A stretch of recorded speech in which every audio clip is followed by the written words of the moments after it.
term of politics is ordinarily used to designate different kinds of leadership, administration and authority. We often hear about the policy of a president, government, corporation and company, educational institution. The need for self-control of any social structure became the fundamental basis for any political activity. News, sports, politics, religion, health, entertainment. This is Expression House with Kacha. Hello everyone and welcome to today's episode on Expression House TV. Now, all political parties are seriously warming up towards the upcoming 2019 election. But the question is, who do we vote for? What do we actually want as citizens of Nigeria? Today to discuss politics with me is Honorable Obona Nwuke. He is the spokesman for Tonye campaign organization. In every political system, now how should political internal structure be handled for perfect external decision making? Man, quite frankly, I think that we need to get something clear.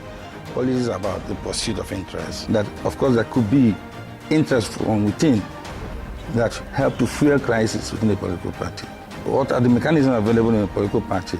Those mechanisms are the party constitution, which deals with discipline, behavior, how issues ought to be addressed within a political party, what will be the way by which you seek redress, even before you approach a court, for instance.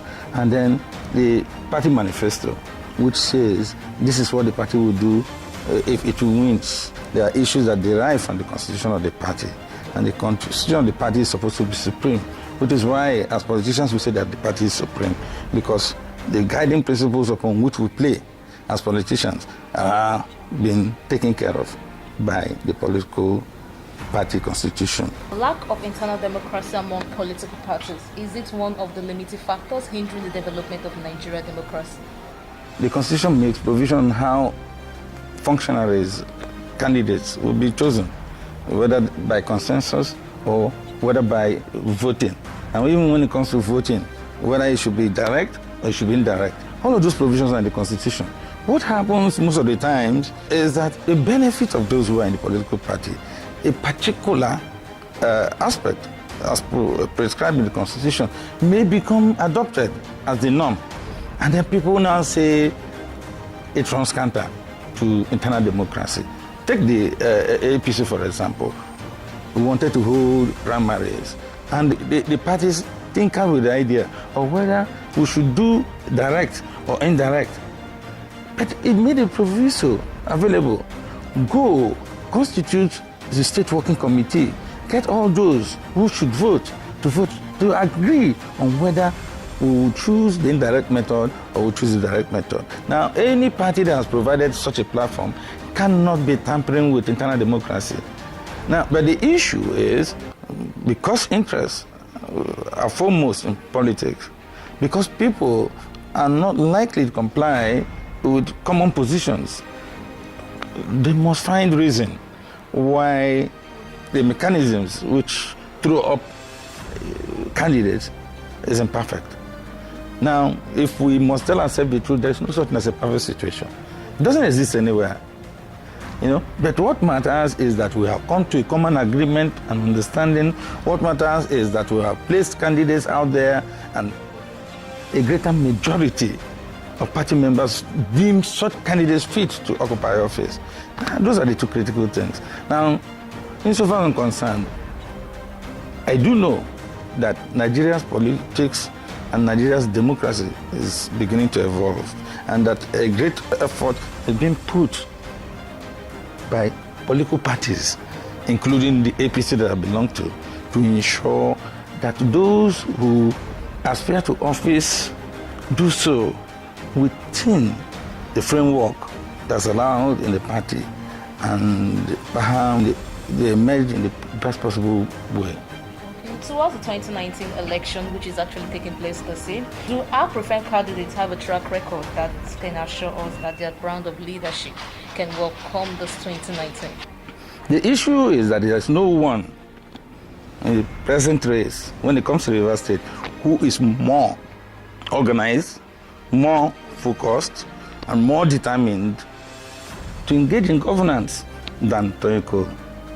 Now, a man that they claim is not a politician has done what many politicians have been unable to do. He's visited words upon words upon words. He's been interacting with the people. He knows what the people are feeling because he has been there. And the people too, out of empathy, are beginning to understand that there is a candidate who seeks to know who they are, who seeks to understand their problems. So the engagement level between candidate and the people is high. And that's why Tonye Cole is the issue in the forthcoming election. The great majority of Rivers people have come to realize that we don't need the kind of politicians that we've had before who have occupied office. We need somebody with the mindset of a technocrat, somebody with empathy, somebody with some milk of human kindness, somebody who's willing to understand people. And I think that we are lucky to have such a person.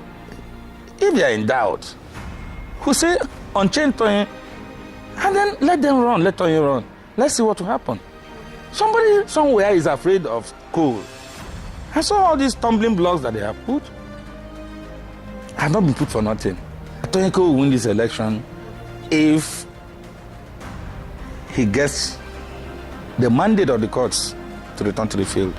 On establishing a sustainable state development now, if any political party should emerge victorious this 2019, what do you think should be the key area of opportunities that should be capitalized for state development? Any political party that gains power in Rivers State should be in a position to place food on the table of the people. And there's only one way to place food on the table of the people, by creating jobs. Now, I'm happy, and this is where Tonye is unique.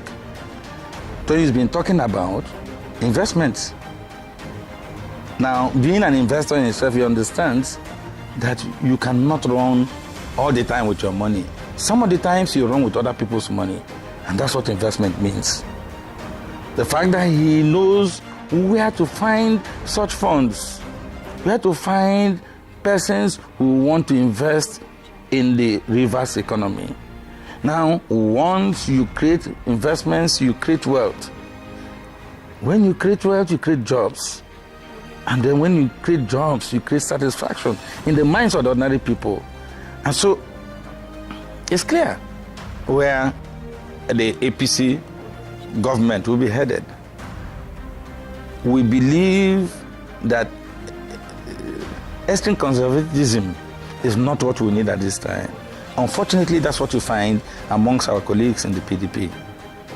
They have become a state within a state, become two centuries when it comes to their interests, that they don't know that the ordinary people need to survive.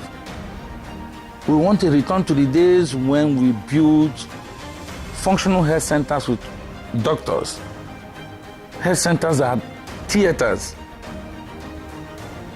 We want to return to days when we have schools where our children went to school free, had school uniforms given to them free, books given to them free, computers, all free.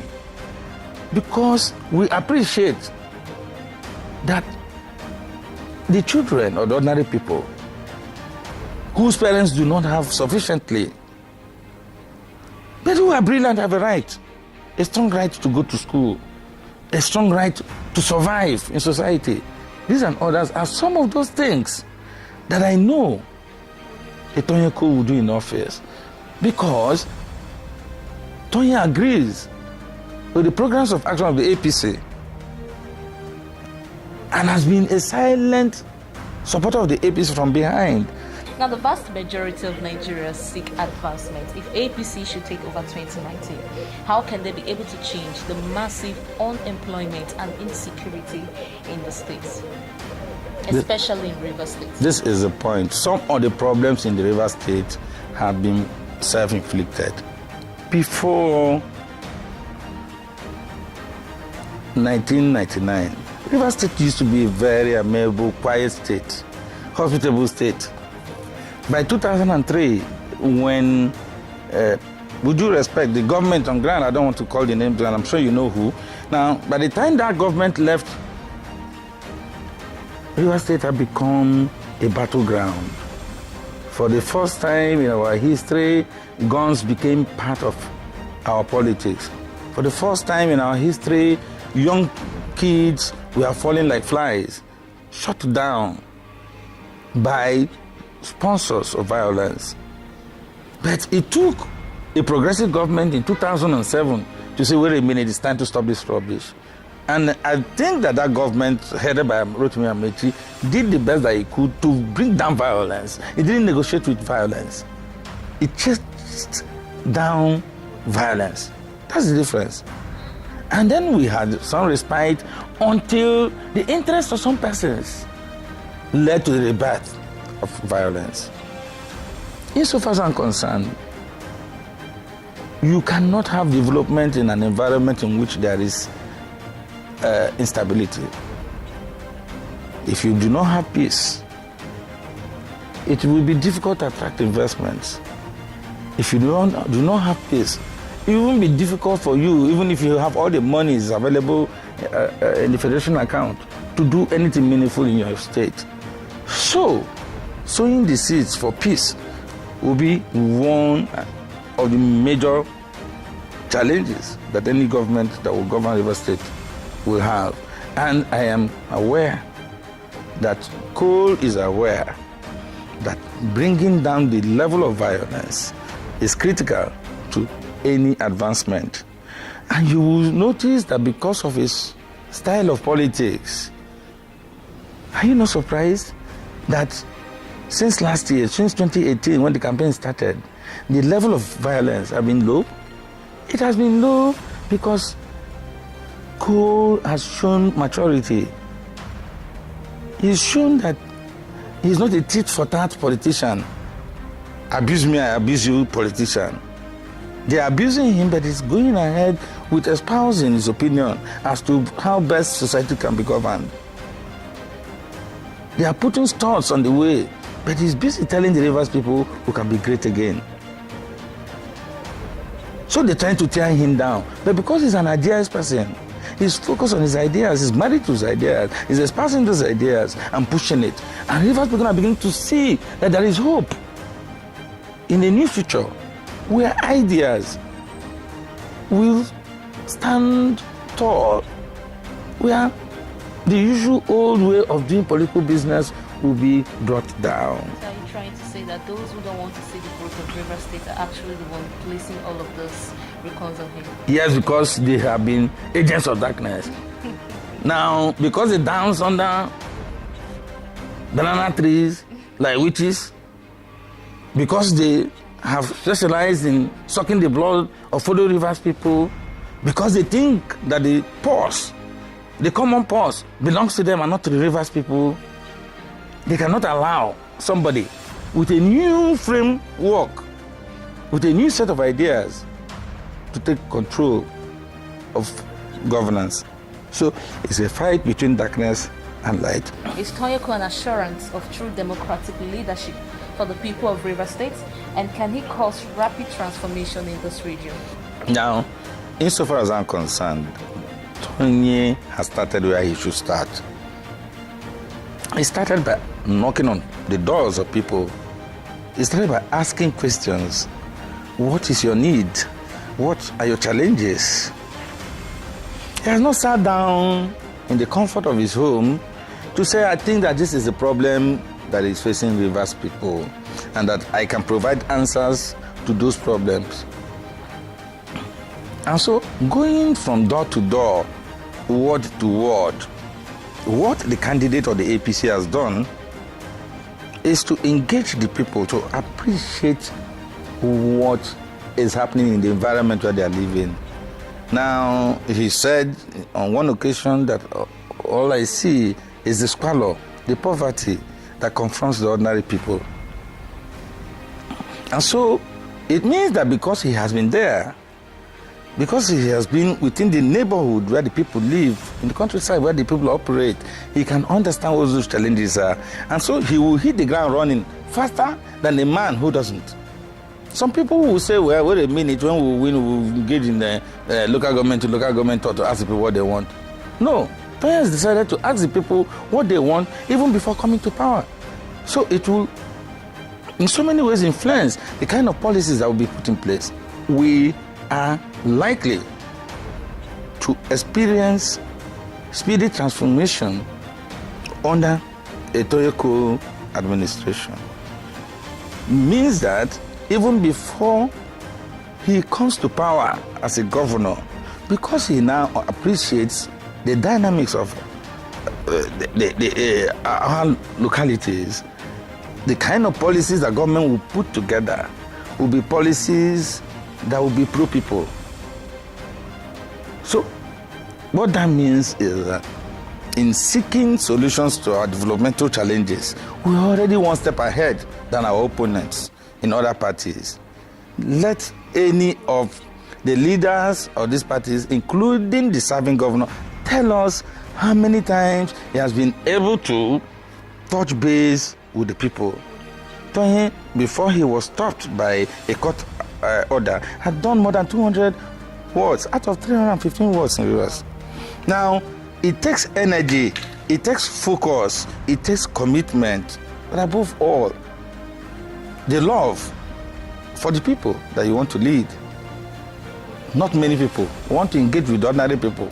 As far as they are concerned, those are not humans. They are only there to be manipulated. They only come 4 years after to be promised A and promised B. After that, they are gone. But these people who are interacting with Tonye, who know that Tonye came at the time that he was not even in government, know that they have somebody who will listen to their cries inside government house. A fire broke out at Kaduna Street, and a candidate was able to get to the traders first to say how sorry he felt, to say how much he wanted to help them stand again, and was able to give 50 million naira of his own money, not government money, to the traders to help them rebuild. He was in the Orashi region at the time of great floods, when a government in power refused to do anything about the welfare of the people, to be the one to provide materials, or rehab materials. So it tells you the mindset of this young man. It tells you what his dream and aspirations are when you compare him to those who are running against him. And that explains why they are afraid of him. Those who know that he is a true challenge to their aspirations are throwing blocks on the road. But by the grace of God, he will keep skipping over them. Now, in getting a strong and sustainable democracy, if the All Progressive Congress should take over 2019, will they make Nigeria better even for us? APC came with clear economic policies, and they are working. For the first time, we are truly talking about diversification of the economy. We are not paying lip service to it. Comparatively, we have saved more for Nigeria than the PDP government did. But we have a government that is focused under Muhammadu Buhari, and from nothing, we are beginning to move in the right direction. For the first time, Nigeria is married to a good man. All right, thank you so much, Honorable Nwuke. It's good to have you on the show. You've actually spoken so well. Thank you, sir. Thank you. Thank you. Thank you very much.